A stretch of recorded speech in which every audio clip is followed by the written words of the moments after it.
एक जगह हिंदुओं का जलसा था, हिंदू पंडित तकरीर कर रहा था, उसने नबी पाक सल्लल्लाहु अलैहि वसल्लम की शान में माज़ अल्लाह को बेअदबी कर दी। मुसलमान थे ही नहीं, एक मुसलमान था, वो मलंग नहीं होते दौरी डंडे वाले, उसके पर रंगीन डंडा था, वो कहीं दूर बैठा था। तो उसने सुन ली, स्पीकर चल रहा था, तो वो डंडा लेके तो स्टेज पे चढ़ आया।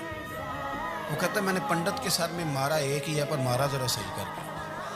वो ढेर हो गया, लोगों ने गिरफ्तार कर लिया, जेल में चला गया। पीर साहब कहते हैं मैं मिलने गया, बंदे को बिस्मिल्लाह भी सीधी नहीं पढ़नी आती, सूरत इखलास भी ठीक नहीं आती, उसे रब्बना आती ना दुआ नहीं कर सकता, मलंग है।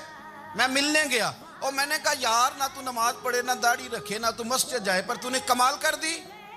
तो कहते हैं पीर साहब छम छम रोया और पंजाबी में कहने लगा पीर साहब मैं गुनाहगार हाँ, पर अपने नबी दा गद्दार ते नहीं ना। ये गुनाहगार और गद्दार में फर्क होता है। मैं गुनाहगार हूं, पर ये तो नहीं ना किसी की जरूरत कि मेरे सामने मेरे नबी के बारे में बात कर जाए।